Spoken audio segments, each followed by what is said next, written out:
ऊंचा कद। 4 महीने बीत चुके थे, बल्कि 10 दिन ऊपर हो गए थे, किंतु बड़े भैया की ओर से अभी तक कोई खबर नहीं आई थी कि वह पापा को लेने कब आएंगे। यह कोई पहली बार नहीं था कि बड़े भैया ने ऐसा किया हो। हर बार उनका ऐसा ही रवैया रहता है। जब भी पापा को रखने की उनकी बारी आती है, वह समस्याओं से गुजरने लगते हैं।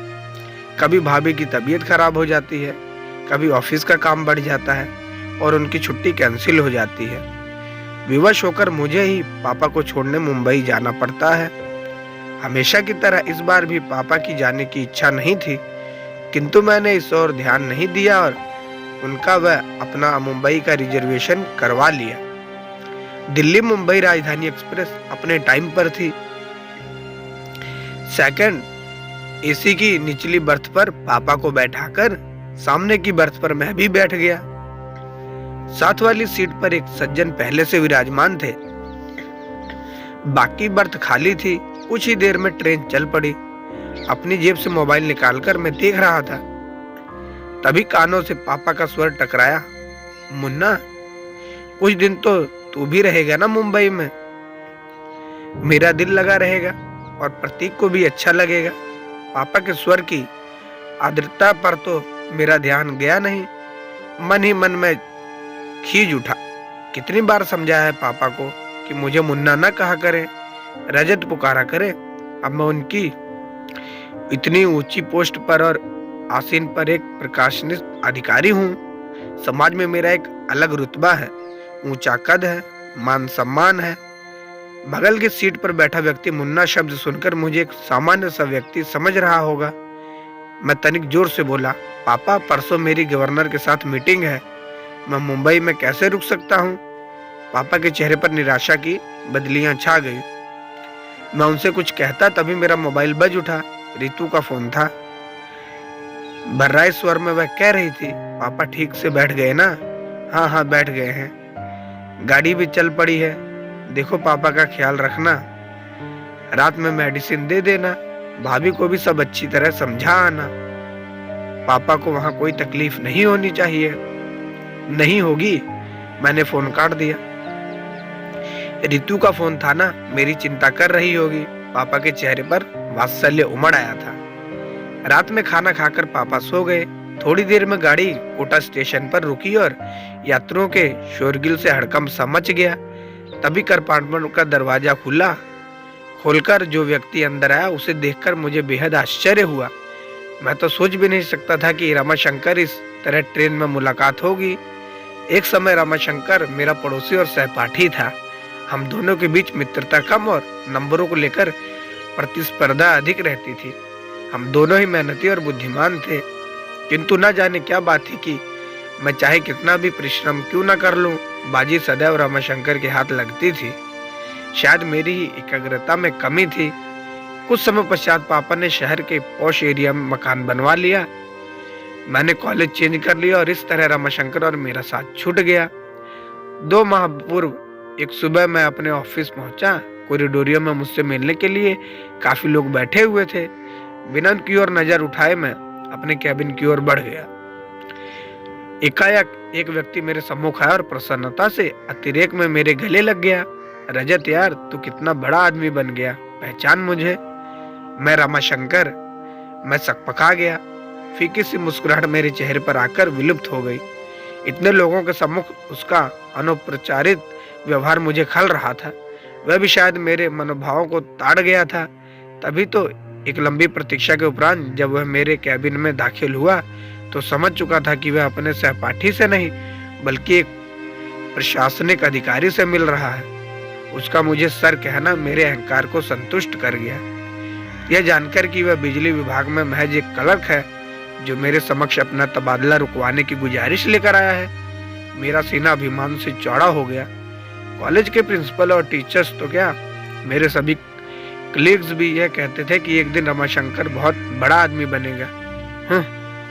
आज मैं यहाँ कहाँ से कहाँ पहुँच गया हूँ और वह पिछली स्मृतियों को पीछे धकेल में वर्तमान में पहुँचता देखा। रमाशंकर ने अपनी वृद्ध माँ को साइड की सीट पर लिटा दिया और स्वयं उनके करीब बैठ गया। एक उड़ती सी नजर उस पर डालकर मैंने अखबार पर आंखें गड़ा दी। तभी रमाशंकर बोला, नमस्ते सर, मैंने तो देखा ही नहीं कि आप बैठे हैं। मैंने नम्र स्वर में पूछा, कैसे हो रमाशंकर? ठीक हूँ सर, कोटा कैसे आना हुआ? छोटी बुआ की बेटी की शादी में आया था, अब मुंबई जा रहा हूँ। शायद आपको याद हो, मेरा एक छोटा भाई था। छोटा भाई? हाँ याद आया, क्या नाम था उसका? मैंने स्मृति पर जोर डालने का कर्म किया, जबकि मुझे अच्छी तरह से याद था कि उसका नाम देवेश था।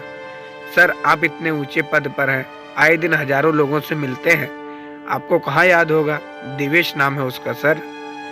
पता नहीं उसने मुझ पर व्यंग किया था या साधारण रूप से कहा था। फिर भी मेरी गर्दन कुछ तन सी गई। उस पर एहसान सा लादते हुए मैं बोला, देखो रमाशंकर, यह मेरा ऑफिस नहीं है, इसलिए सर कहना बंद करो और मुझे मेरे नाम से पुकारो। हाँ, तो तुम क्या बता रहे थे? देवेश मुंबई में है? हाँ रजत, उसने वहां मकान खरीदा है। 2 दिन पश्चात उसका गृह प्रवेश है। 4-5 दिन वहां रहकर मैं और अम्मा दिल्ली लौट आएंगे। इस उम्र में उन्हें इतना घुमा रहे हो? अम्मा की जाने की बहुत इच्छा थी। इंसान की उम्र भले ही बढ़ जाए, इच्छाएं तो नहीं मरती ना। हाँ, यह तो पिताजी कैसे हैं? पिताजी का 2 वर्ष पूर्व स्वर्गवास हो गया था ना। अम्मा यह दुख झेल नहीं पाई और उन्हें हार्ट अटैक आ गया। तभी से वह बीमार रहती हैं। अब तो अल्जाइमर भी बढ़ गया है। तब तो उन्हें संभालना मुश्किल होता होगा। क्या करते हो? 6-6 महीने दोनों भाई रखते होंगे। ऐसा पूछकर मैं और शायद अपने मन की तसल्ली दे रहा था। आशा के विपरीत रमाशंकर बोला, नहीं नहीं, मैं तो ऐसा सोच भी नहीं सकता। अम्मा शुरू से दिल्ली में रही हैं, उनका कहीं और मन लगना मुश्किल है। मैं नहीं चाहता इस उम्र में उनकी स्मृति पेंडुलम जैसी हो जाए, कभी इधर तो कभी उधर। जितनी पीड़ा होगी उन्हें यह देखकर, पिताजी की जाते ही उनका कोई घर ही नहीं रहा, वह हम पर बोझ है। मैं मुस्कुराया, रमाशंकर, इंसान को थोड़ा व्यवहारिक भी होना चाहिए। जीवन में सिर्फ भावुकता से काम नहीं चलता है।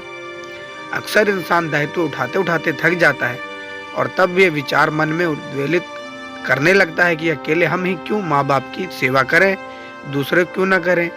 पता नहीं रजत, मैं जरा पुराने विचारों का इंसान हूँ। मेरा तो यह मानना है कि हर इंसान की करनी उसके साथ है। कोई भी काम मुश्किल तभी लगता है जब उसे बोझ समझकर किया जाए। माँ बाप क्या कभी अपने बच्चों को बोझ समझते हैं? आधे अधूरे कर्तव्यों में कभी आस्था नहीं होती रजत, मात्र औपचारिकता होती है। और सबसे बड़ी बात, जाने अनजाने हमारे कर्म ही तो संस्कार बनकर हमारे बच्चों के द्वारा हमारे सम्मुख आते हैं। समय रहते यह छोटी सी बात इंसान की समझ में आ जाए तो उनका बुढ़ापा भी संवर जाए। मुझे ऐसा लगा मानो रमाशंकर ने मेरे मुख पर तमाचा जड़ दिया हो।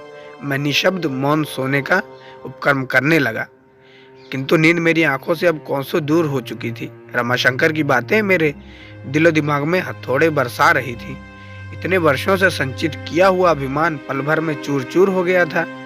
प्रशासनिक परीक्षा की तैयारी के लिए इतनी मोटी मोटी किताबें पढ़ता रहा, किंतु पापा के मन की संवेदनाओं को, उनके हृदय को, पीड़ा को नहीं पढ़ सका। क्या इतना बड़ा मुकाम मैंने सिर्फ अपनी मेहनत के बल पर पाया है? नहीं, इसके पीछे पापा मम्मी की बरसों की तपस्या निहित है। आखिर उन्होंने ही तो आंखों को सपने देखने सिखाए, जीवन में कुछ कर सिखाने की प्रेरणा दी। रात्रि में जब मैं देर तक पढ़ता था तो पापा भी मेरे साथ जागते थे कि कहीं मुझे नींद ना आ जाए। मेरे इस लक्ष्य को हासिल करने में पापा हर कदम पर मेरे साथ रहे और आज जब पापा को मेरे साथ की जरूरत है तो मैं व्यावहारिकता का सहारा ले रहा हूँ। 2 वर्ष पूर्व की स्मृति मन पर दस्तक दे रही थी। सीवियर हार्ट अटैक आने के बाद मम्मी बीमार रहने लगी थी। एक शाम ऑफिस से लौटकर मैं मम्मी पापा के बेडरूम में जा रहा था, तभी अंदर से आती आवाज ने मेरे पांव ठिठक गए। मम्मी पापा से कह रही थी, इस दुनिया में जो आया है वह जाएगा भी, कोई पहले तो कोई बाद में। इतने इंटेलेक्चुअल होते हुए भी आप इस सच्चाई से मुंह मोड़ना चाह रहे हैं। मैं क्या करूं पूजा, तुम्हारे बिना अपने अस्तित्व की कल्पना भी मेरे लिए कठिन है। कभी सोचा है तुमने कि तुम्हारे बाद मेरा क्या होगा? पापा का कंठ अवरुद्ध हो गया था, किंतु मम्मी तनिक भी विचलित नहीं हुई और शांत स्वर में बोली थी, आपकी तरफ से तो मैं पूरी तरह से निश्चिंत हूँ। रजत और ऋतु आपका बहुत ख्याल रखेंगे। यह एक माँ के अंतर्मर्ग की आवाज है, उसका विश्वास है जो कभी गलत नहीं हो सकता। इस घटना के 5 दिन बाद ही मम्मी चल गई थी। कितने टूट गए थे पापा, बिल्कुल अकेले पड़ गए थे। उनके अकेलेपन की पीड़ा को मुझसे अधिक मेरी पत्नी ऋतु ने समझा। यूं भी वह पापा के दोस्त की बेटी थी और बचपन से पापा के दिल से जुड़ी हुई थी। उसने कभी नहीं चाहा पापा को अपने से दूर करना, किंतु मेरा मानना था कि कोई भावुकता के लिए गए फैसले अक्सर गलत साबित होते हैं। इंसान को प्रैक्टिकल अप्रोच से काम लेना चाहिए। अकेले मैं ही क्यों पापा का दायित्व उठाऊं, दोनों बड़े भाई क्यों ना उठाएं, जबकि पापा के तीनों को बराबर का स्नेह दिया ना, पढ़ाया लिखाया, तो दायित्व भी तीनों का बराबर है। 6 माह बाद मम्मी की बरसी पर यह जानते हुए भी कि दोनों बड़े भाई पापा को अपने साथ रखना नहीं चाहते, मैंने यह फैसला किया कि हम तीनों बेटे 4-4 माह पापा को रखेंगे। पापा को जब इस बात का पता चला तो कितनी बेबसी उभर आई थी उनके चेहरे पर। चेहरे की झुर्रियां और गहरा गई थी। उम्र मानो 10 वर्ष आगे सरक गई हो। सारी उम्र पापा में दिल्ली में गुजरी थी। सभी दोस्त और रिश्तेदार यहीं पर थे, जिनके सहारे उनका वक्त कुछ अच्छा बीत सकता था। किंतु सोचते सोचते मैंने गहरी सांस ली। आंखों से बह रहे पश्चाताप के आंसू पूरी तरह रात मेरा तकिया भिगोते रहे। उफ, यह क्या कर दिया मैंने। पापा को तो असहनीय पीड़ा पहुंचाई थी, मम्मी के विश्वास को भी खंडित कर दिया था। आज वह जहां कहीं भी होंगी, पापा की स्थिति पर उनकी आत्मा कलप रही होगी। क्या वह कभी मुझे क्षमा कर पाएंगी? रात में कई बार अम्मा का रमाशंकर को आवाज देना और हर बार उसका चेहरे पर बिना शिकन लाए उठना मुझे आत्मविश्लेषण के लिए बाध्य कर रहा था। उसे देख मुझे एहसास हो रहा था कि इंसानियत और बड़प्पन हैसियत की मोहताज नहीं होती, वह तो दिल में होती है। अचानक मुझे एहसास हुआ मेरे और रमाशंकर के बीच आज भी प्रतिस्पर्धा जारी है, इंसानियत की प्रतिस्पर्धा, जिसमें आज भी वह मुझसे बाजी मार ले गया था। पद भले ही मेरा बड़ा था, किंतु रमाशंकर का कद मुझसे बहुत ऊंचा था।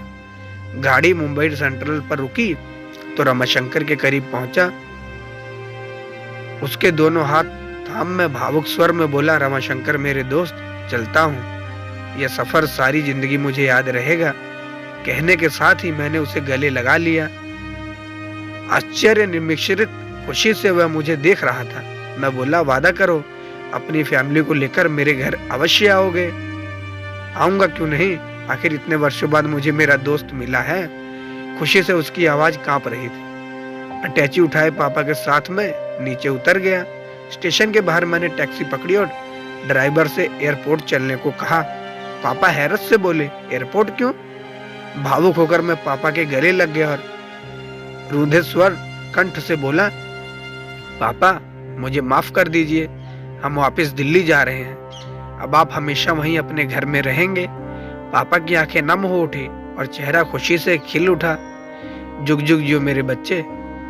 वह बुदबुदाए। कुछ पल के लिए उन्होंने अपनी आंखें बंद कर ली, फिर चेहरा उठाकर आकाश की ओर देखा।